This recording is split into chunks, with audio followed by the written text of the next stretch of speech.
자, 당초 예상보다는 조금 행사가 길어졌는데요. 그럼 계속해서 5.18 민주화 운동의 역사적 의미에 대해서 지금 서울 스튜디오에 나와 계신 한국학중앙연구원 이완범 교수와 함께 짧게나마 얘기를 좀 나눠보겠습니다.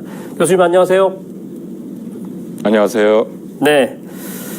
자, 이제 5.18 민주화 운동을 소재로 다룬 영화도 많이 나오고 소설도 많았습니다. 특히 작년 같은 경우는 택시 운전사가 국민들의 큰 사랑을 받으면서 이제 많은 국민들께서 5.18에 대해서 더 많이 알고 또 그 의미를 되새기는 계기가 되기도 했는데요.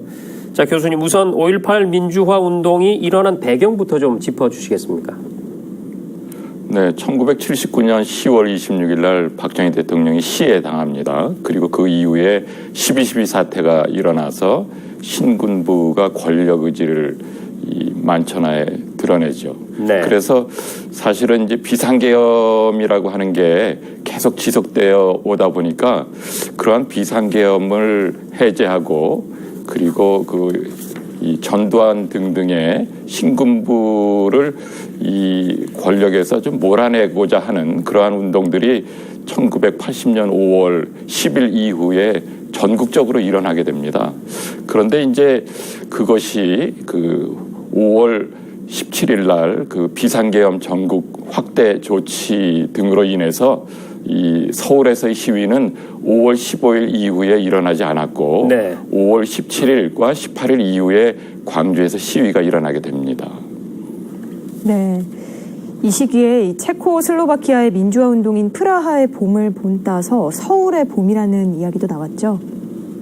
네, 그 1968년 체코의 민주화 운동 당시에 프라하의 봄이라는 말이 우리가 이제 회자되었는데요. 네. 그 1980년 5월의 봄은 사실상 그 여름으로 넘어가는 그러니까 따뜻한 계절을 만끽할 수 있는 그러한 이 정치적인 그러한 참여의 장이었는데 그것이 이제 그 5.18 이후에 5월 27일 이 피해 진압으로 인해서 봄이 봄닿지 못하는 그래서 그 이 봄이 그러니까 출래 불사춘이라고 봄이 왔는데도 불구하고 이 얼어붙는 그러한 형국을 조성하게 됩니다.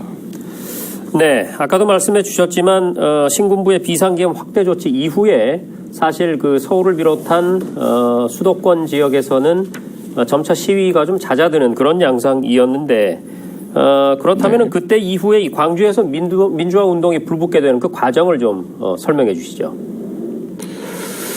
그 광주가 이제 민주화의 성지로 간주되는 이유는 말씀하신 대로 서울에서의 시위 그리고 다른 지역에서의 시위는 잦아들었지만 광주 분들이 이제 이 계엄군에 맞서서 이 27일까지 시위를 가열찬 시위를 전개했다는 데 있습니다. 네. 그 과정을 이제 보다 자세히 보면 말이죠. 19일 날 이 과잉 진압이 이루어지게 됩니다. 공수부대에 의해서. 그리고 20일 날 광주역에서 첫 발포가 이루어지고 21일 도청 앞에서 역시 첫 집단 발포가 이루어지게 됩니다. 우리가 이제 이러한 이 발포 명령자에 대한 진상규명이 아직 이루어지지 못한 것이 또 한계로 남게 되는데 이러한 집단 발포 이후에 광주 시민들은 무장을 하게 됩니다. 그래서 27일까지 훌륭한 자치를 기록하게 되는 그러한 상황을 낳게 됩니다. 21일부터 26일까지 이 시민군들이 무장을 했기 때문에 그 당시 이 신군부에서는 이것을 진압할 수밖에 없었다라고 이제 정당화를 하는데요. 그렇지만 이제 우리가 보기에는 이분들이 질서정연하게 광주에서 치안을 유지했고 그리고 이른바 광주가 해방구가 되는 그러한 시기 동안에 이 훌륭한 자치가 이루어졌다고 하는 게 역사학계의 일반적인 평가입니다. 네.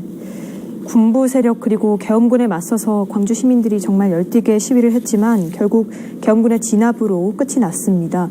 많은 사상자가 또 발생했는데요. 결과가 어땠나요? 당시 사망자는 165명이고요. 그리고 110명의 분들이 이제 그 당시 입은 부상 때문에 사후에 사망을 하게 되고요. 행방불명이 되신 분들이 81명 그리고 부상자가 3,559명입니다. 이렇게 많은 수의 사람들이 이제 돌아가시고 부상을 당했는데요. 뭐 오늘 와서 우리가 얘기하기에 뭐 81명의 행방불명자 이분들이 아직도 우리 품으로 돌아오지 못했거든요. 네. 안매장된 분들. 그래서 사실 이런 것들이 이후에 진상 규명의 과제로 남게 됩니다. 네, 말씀하신 것처럼 5.18 민주화 운동은 계엄군에 의해서 유혈로 이제 진압이 됐지만 1980년대 민주화 운동의 밑거름이 됐고 이후에 6월 항쟁으로 이어지면서 대한민국의 민주화의 어떤 그 밑거름이 됐습니다. 그 이후에, 그러니까 5.18 민주화 운동이 이후에 민주화 운동에 미친 영향에 대해서 좀 정리해 주시죠. 네, 이후의 역사는 이 1987년 6월 항쟁으로 이어졌고요. 그리고 2016년 촛불로 이어지게 됩니다. 우리가 이제 그 이후의 역사를 조명하는 것도 상당히 중요한 문제이지만 그 이전의 역사와의 또 연결고리도 우리가 생각을 해야 됩니다. 네. 1960년 4.19의 이 발화된 그러한 이 시민들의 그 정치 참여가 민주화 운동 의지가 이 1980년 그리고 87년 그리고 2016년으로 이어져서 한국 민주주의가 세상에서 우리 세계의 모든 사람들이 한국 민주주의의 30년의 발전을 아주 축하하고 그것에서 모범을 찾는 그러한 것이 되었습니다. 그리고 이제 오늘 그 기념식에서도 보셨듯이 이 찰스 헌틀리 목사님을 비롯해서 외국인들과 함께한 그러한 이 민주화 운동이었습니다. 그리고 우리가 사실 보도를 제대로 못했을 때 네. 외국 기자분들이 이 현지에 와서 광주 현지에 와서 목숨을 무릅쓰고 촬영한 사진을 이 세계로 그 동영상을 세계로 유포시켜가지고 우리가 그러한 것들을 바탕으로 해가지고 그 이후에 이 세계로 광주 정신을 확산시킬 수 있었습니다. 그래서 이것은 한국 민주주의의 그 상징이기도 하고 세계적인 그러한 한국 민주주의의 이 세계로 나아갈 수 있는 세계와 함께한 우리 이 한국 민주화 운동의 전범이었다 이렇게 얘기할 수 있겠습니다. 네. 38년 만에 공개된 5.18 영상 기록물이 오는 30일까지 시민들에게 공개된다고 합니다. 이걸 어디서 볼 수 있는 건가요? 이제 검색을 하시면 누구나 다 볼 수 있고요.